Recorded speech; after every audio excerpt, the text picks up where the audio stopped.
Travis Wayne Goodsell. I hope I can get through this without hacking up a storm here. I came across a church news article today about Elder Holland giving a talk at we'll call it a fireside, even though the church doesn't do those anymore, technically speaking. They call them other names. For the West Jordan young adults. And the title on the church news is from a passage in Jeremiah chapter 26, verse 27. It's be a fortress of strength inside the church and out. And it's unusual that he would quote this, because he doesn't give the reference. He just says, in the Old Testament book of Jeremiah, God said to the Israelites, I have set thee for a ... fortress among my people. And that was the phrase that Elder Holland used for the title of his remarks. And I'm trying to see if there's surrounding context behind that, or if he just used that alone. Because this could be a warning signal for those of you who only watch my channel, because nobody else understands this. Let's see, he says, there is a true enemy who seeks our spiritual sorrow and self-destruction, and spiritual destruction. So he's talking about spiritual. He says that you need to have stronger faith. No, you need to have a testimony. That's the parable of the 10 virgins. Testimony, not faith. If you only have faith, you will not be led into the marriage supper of the Lamb, which has already been canceled. Nelson canceled that already. I did those videos. So he says, be watchful and wise, study the scriptures, and the understanding is don't study beyond what we tell you to read. Don't actually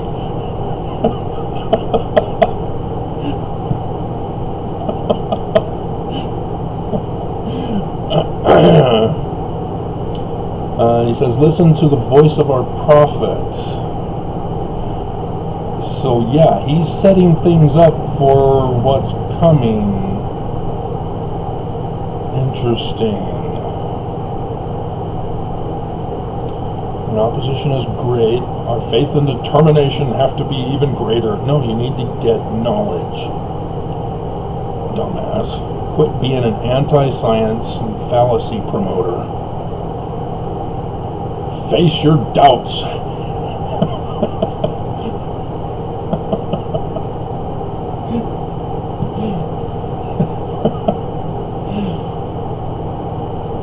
Don't listen to the doubters. That's what Nelson said. Conference. It was a previous conference one, it wasn't the October one. October one, Nelson called me a traitor and then threatened me with assassination attempt, which he carried out. Still no update yet. They're still in the hospital. Yeah, it looks like he's just saying spiritual threat is coming. Very curious. Very curious indeed.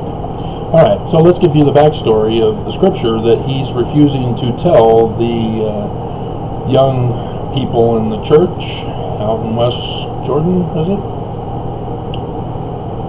Yeah, West Jordan. Jeremiah chapter 6, you need to look at the context. So you need to read around the surrounding verses. O daughter of my people, gird thee with sackcloth, and wallow thyself in ashes.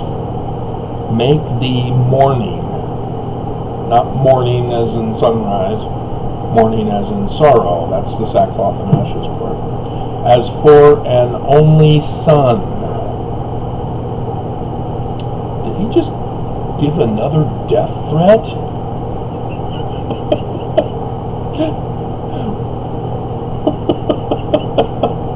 His most bitter lamentation for the spoiler shall suddenly come upon us.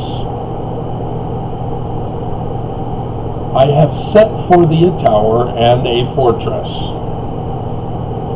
I don't know why he left out tower. It's the church office building. All of us knew and understood that when we worked on the revision of the footnotes for the foreign language editions, of which video was banned by YouTube. If you remember that scandal. The morning of, when they set in motion the assassination attempt of me, that thou mayest know and try their way. So he is taking it out of context. They are all grievous revolters, walking with slander. They are brass and iron. They are all corrupters. The bellows are burned, the lead is consumed of the fire, the founder melteth in vain, for the wicked are not plucked away. Remember the latter days? Wicked is supposed to be destroyed, yet wickedness is actually causing a lot of violent destruction. Reprobate silver shall men call them, because the Lord hath rejected them. Now, if you're wondering, well, what do you mean, Travis? Let's see if the old footnotes cover any of this. So 26, no, it does not. No, it does not. I can't remember if I got to do this part of Jeremiah. Can you bear with me as I do a little checking?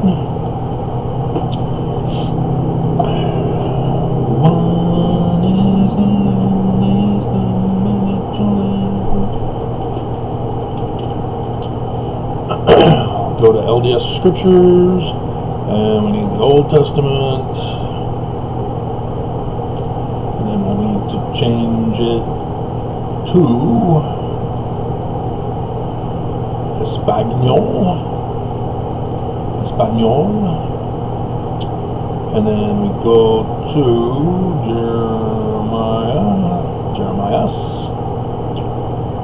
I guess it's Jeremias, isn't it? Or Jeremias. Jesus Jeremias. And then 6. Grande Cool. Alright.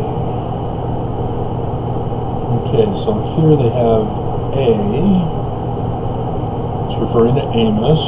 So it looks like they're sticking to the originals. Guide to the Scriptures. Okay. Yeah, Amos, and then Guide to the Scriptures. Yeah, they're sticking to the, let's see, 29. Yeah, they didn't bother to make any changes here. They kept the same thing, just changed to correspond with the Guide to the Scriptures instead of the topical guide.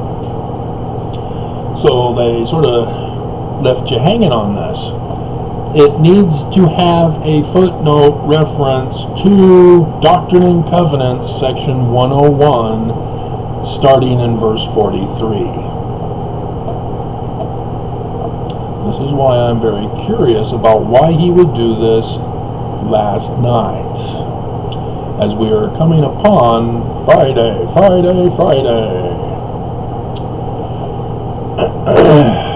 and some other stuff that's coming. Section 101, verse 43. And now I will show unto you a parable, that ye may know my will concerning the redemption of Zion. Not Joseph Smith's day and time.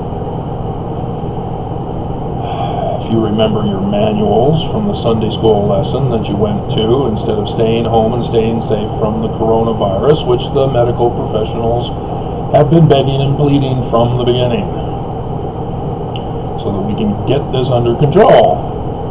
Nonetheless, a certain nobleman had a spot of land, very choice, and he said unto his servants,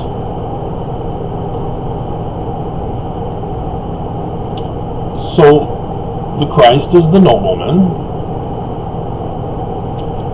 Servants are prophets. Not you guys. You're the olive trees. Go ye into my vineyard, even upon the very choice piece of land. America, America, God shed his grace on thee. Long live Prince. And plant 12 olive trees, the 12 tribes of Israel. Who's of the house of Israel? Mormons are of the house of Israel. Who are the servants? The prophets who lead the house of Israel. So it's Joseph Smith. This is the planting, the founding of the church. Throw away your manuals, they are wrong. And set watchmen round about them, and build a tower, that one may overlook the land round about. And like I said, we were all understanding that the church office building, of which we went to every Tuesday night, was that fulfillment.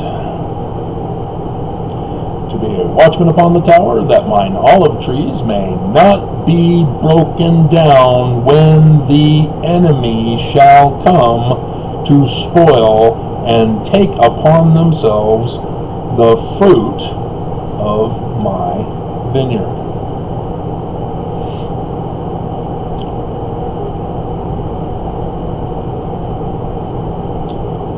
Now the servants went and did as commanded, planted the olive trees, built a hedge around about for the fortress, set watchmen, began to build a tower, and then they say, what need does the Lord need of a tower? They consulted for a long time. We're in peace. We don't need a tower. We can cut it down to a lesser size in order to not over-invest in a future that is costing us money. If you don't understand, there was an apostle who fooled the president of the church to Kimball, I believe. Kimball, I think, was the one who built it. Regardless, he wanted to have it built even higher, and they had no money. It was going to be an investment, sort of like the Field of Dreams. If you build it, they will come. That was his philosophy for economy for the church, and it cost the church. It didn't work. They didn't come. And so, but the president of the church, I think it was Kimball, cut it down to the size that it is. I think it's 36 floors currently, because we were on the 34th floor, I believe, 24th floor. Let's Google search it. I keep forgetting I can find out answers quickly. How many floors are in the LDS church office building? 28. I was on the 24th floor. 24th floor. So he probably wanted to build it to 36. Is probably where I'm getting that associative memory. We did have our banquet on the 28th floor, though.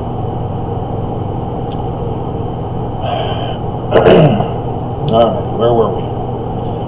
Enemy comes. And here's the Judas part, verse 49. Might not this money be given to the stock market, where we can invest and get trillions of dollars through all our investments, not just through tithing and the exchangers? For there is no need of these things. That was Judas's argument. And while they were yet at variance one with another, they, the olive trees, are you sure? Are you sure it's not the servants? Became very slothful, and hearkened not unto their spiritual witness, hearkened not unto the commandments of the Lord. They became false prophets. And the enemy came by night. Verse 51. Put this in your associative memories, as I have. Section 101, verse 51. I'm sure you have different forms you probably memorize. And the enemy came by night, as a thief in the night, broke down the fortress hedge, and the servants of the nobleman, prophets, remember, the prophets of the Christ, arose and were affrighted and fled. And the enemy destroyed their works and broke down the olive trees. So the works are the buildings, and all that they amassed, all their assets, all their investments, destroyed, gone, and broke down the olive trees. The Church of Jesus Christ of Latter-day Saints to be shut down again. Yeah, they don't teach us that. Oakes claimed that the United States wasn't allowing us to practice our faith. As I did that video over the weekend.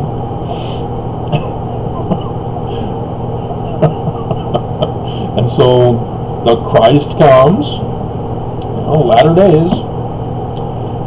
So it's his second coming. But if you watch my videos, you know that that's not the Christ. Called the prophets who had fled. Why?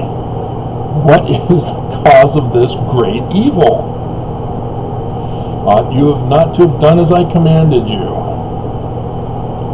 After ye had planted the vineyard and built the hedge and the watchmen on the tower and on the walls.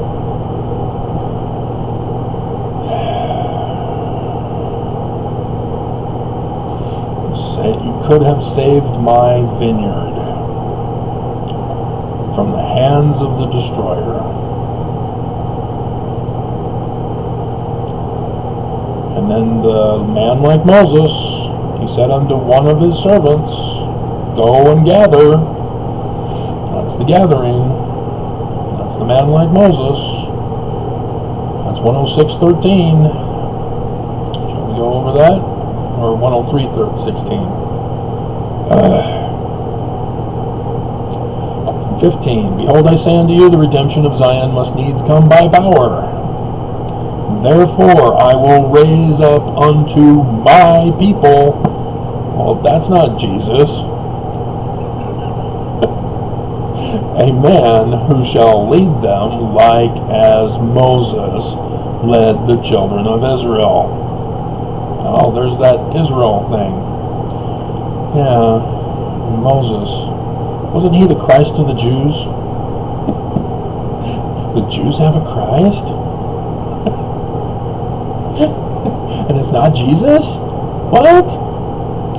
For ye are the children of Israel, and the seed of Abraham, and you must needs be led out of bondage by the slothful servants who were evil and allowed the church to be destroyed.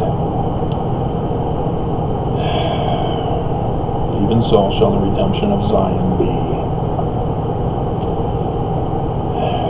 And so, yes, you also probably are aware of the one mighty and strong. That's section 85, verse 7. And it shall come to pass that I, the Lord God, will send one mighty and strong, holding the scepter of power in his hand, clothed with light for a covering, whose mouth shall utter words, eternal words, while his bowels shall be a fountain of truth, to set in order the house of God, the temple, where the evil begins. That's in another passage, I believe, 124, or is it 107? I'm not going to refer to it at this time in this video. And so this is the temple. W.W. Phelps was a bishop. He's not in charge of the temple.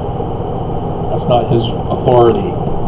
And so Joseph Fielding Smith was wrong in his first presidency discourse. My goodness, he just rambled on forever to conclude that he has no idea what it means.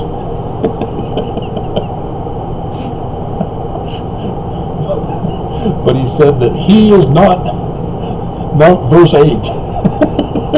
That much he knows, and Mormons must obey. Quit thinking that they're the one mighty and strong. And thus the reason why you have all sorts of branch-offs after the United States shut down the church is because they thought Wilford Woodruff had fallen, and that therefore this was need to be fulfilled, and people thought that they were therefore the one mighty and strong. And the only reason why they knew of this was because Brigham Young put it in the Doctrine and Covenants the year before he died. Otherwise, it would have been lost, and it would have been found in the Joseph Smith papers, and you wouldn't have known about it. No Mormon would be doing this when somebody drinks Mountain Dew or says hell instead of hecky or fetch or skriddly-dee or whatever nonsense from the Mormon rap. Oh, God. Idolatry. That's all it is.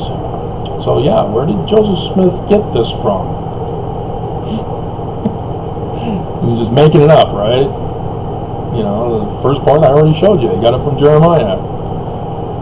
There's Jeremiah 23 also. But we'll go to Deuteronomy yet again. We'll keep rehashing this in for you and put it in a different context.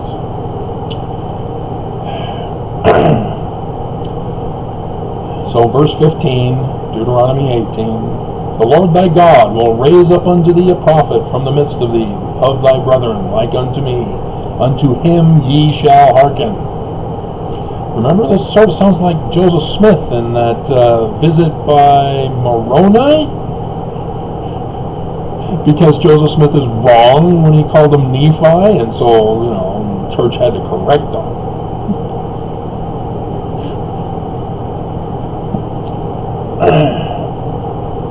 And so Joseph Smith refers to Acts, which is referring to this.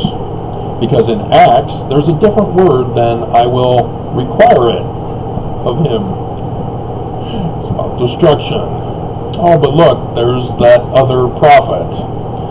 But the prophet, which shall presume to speak a word in my name, which I have not commanded him to speak. Yeah, oops, wow, pretty harsh words, similar to section 85, verse 8. Gee, I wonder where Joseph Smith got that. Because I don't see a footnote reference to section 85 here. I don't even see, oh, no, there's Joseph Smith history. They did put that one in. But 85? Nope. Left it alone because David Gaunt said, no, it's Jesus, it's Jesus. End of debate.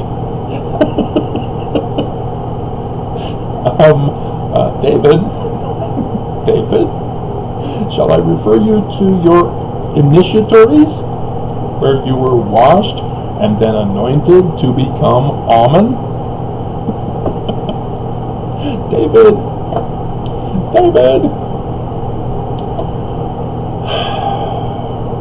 No. So this didn't get changed in the footnotes, just so that you know, because David wouldn't allow it. Alrighty, that's pretty much it. So it is interesting that he's secretly going around to West Jordan here and telling the youth that this is about to happen, the destruction. And he's downplaying it, saying it's just a spiritual thing.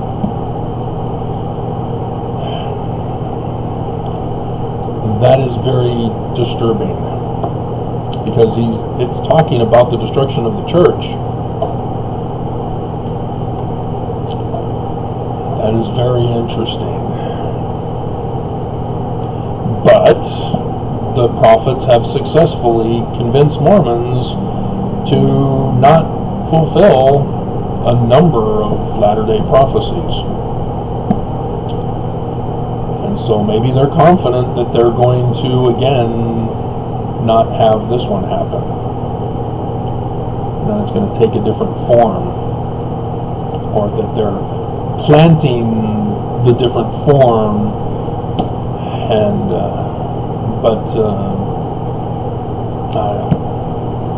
they are in on the destruction of America, and so they do know of the master plan. I've already gone over that with you. They are in direct connection with the secret combination of America seeking to destroy America. Their little black membership book was uncovered, and I did the videos. Mormons are in it, and Oaks and other Mormons are directly affiliated with members in that membership one. And Steve Bannon is also in it, as he was the one who told the Daily Beast in 2016, yeah, I intend to destroy America. Oh, that's what you mean by a Leninist, do you? Gotcha. And, all right, Trump got put into the presidency. Book of Mormon, huh? Not real history? So what is it saying then if it's not real history? Are you now getting a better idea of all that I've been talking to you about? Are you terrified yet?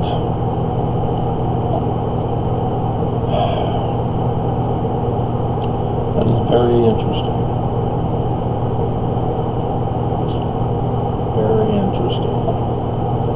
So, yeah, it's also possible that as the prophets flee, the prophets will flee when the destruction comes and allow us to be destroyed, and then they'll come back just in time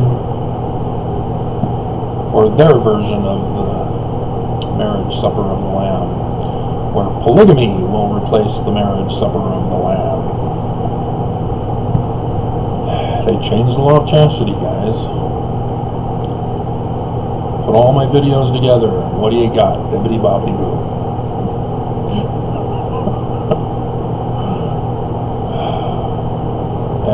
question is when. I hope it's not Friday. I'm busy Friday. I've got a scheduled appointment on Friday. It can't happen on Friday. So I know the prophets are listening. You're going to have to postpone your postponement. Not Friday. I know you know what I know about the Friday. Postpone it.